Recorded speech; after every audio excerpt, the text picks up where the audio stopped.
കുത്തനെയുള്ള ഒരു കയറ്റത്ത് നിർത്തിയിട്ട് വാഹനം ഒട്ടും പുറകോട്ട് പോകാതെ എങ്ങനെ മുമ്പോട്ട് എടുക്കാം, അതാണ് നമ്മളിപ്പോൾ പഠിക്കാൻ പോകുന്നത്.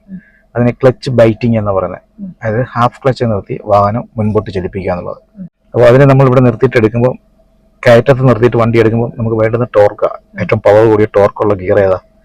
ഒന്നാമത്തെ ഗിയർ. അപ്പോൾ ന്യൂട്രലായി ഒന്നാമത്തെ ഗിയർ കൊടുത്തേ. ഓക്കെ, ഇനി അടുത്ത സെക്ഷൻ എന്ന് വെച്ചാൽ നമ്മൾ വണ്ടി ഇപ്പോൾ നോർമലി നിർത്തിയിരിക്കുകയാണ്, ക്ലച്ചും ബ്രേക്കും നമ്മൾ അമർത്തി വെച്ചിരിക്കുകയാണ്. നമ്മൾ മുമ്പോട്ട് ചലിപ്പിക്കാൻ വേണ്ടി ക്ലച്ച് ഒന്ന് പതുക്കെ എടുക്കുന്ന സമയത്ത് നമ്മുടെ വണ്ടിയോട് മൂവ് ചെയ്യാൻ വേണ്ടി ആ ഗിയർ ബോക്സിലേക്ക് കണക്ഷൻ ക്ലച്ച് വഴി എഞ്ചിനിലേക്ക് കണക്ട് ചെയ്യുന്ന ടൈമുണ്ട്. ആ ടൈമാണ് ഒരു ഷിവറിങ് ഫീലിലേക്ക് നമുക്ക് വരുന്നത്. ആ ഫീലിലേക്ക് വന്നേ. ഇപ്പോൾ നമ്മൾ ഗിയർ ഇട്ട് പതുക്കെ എടുത്തെടുത്ത് കണക്റ്റഡ് ആകുമ്പോൾ, കണക്റ്റഡ് ആയി കഴിയുമ്പോൾ ആ ടൈമാണ് നോക്കണം, നമുക്കൊരു ഫീലിലേക്ക് മാറും, ഒരു ഷിവറിങ് ഉണ്ടോ. അപ്പോൾ വണ്ടിയുടെ എഞ്ചിൻ്റെ സൗണ്ട് തന്നെ ഒരു മാറ്റം വരും. എന്ന് വെച്ചാൽ പവറിലേക്ക് റൊട്ടേഷൻ ഫോർവേഡ് എടുക്കാൻ പോവുക, മനസ്സിലായില്ലേ? ആ എഞ്ചിനിൽ നിന്നുള്ള ഡ്രൈവ് ഗിയർ ബോക്സിലോട്ട് കണക്ട് ചെയ്ത് ആ ഗിയറിലെ ഡ്രൈവ് ആക്സിൽ വഴി നമ്മുടെ വീലിലേക്ക് ഇപ്പോൾ കണക്റ്റഡ് ആയി നിൽക്കുക, മനസ്സിലായോ?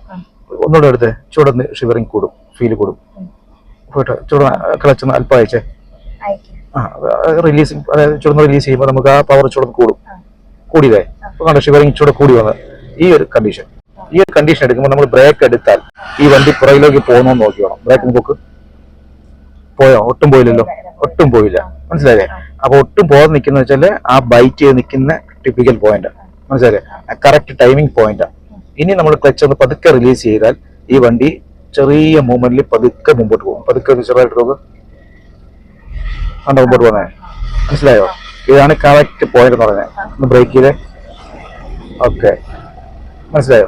അപ്പൊ ഈ ബൈറ്റിങ്ങിലാണ് നിൽക്കുന്നത്, നമ്മൾ ക്ലച്ച് അമർത്തിയിട്ടില്ല, ജസ്റ്റ് നമ്മൾ ബ്രേക്ക് അപ്ലൈ ചെയ്ത് നിർത്തിയിരിക്കുക. ബ്രേക്ക് എടുത്ത് കണ്ട വണ്ടി കറക്റ്റ് ആ ടൈമിങ് മുമ്പോട്ട് പോയത്. ഓക്കെ.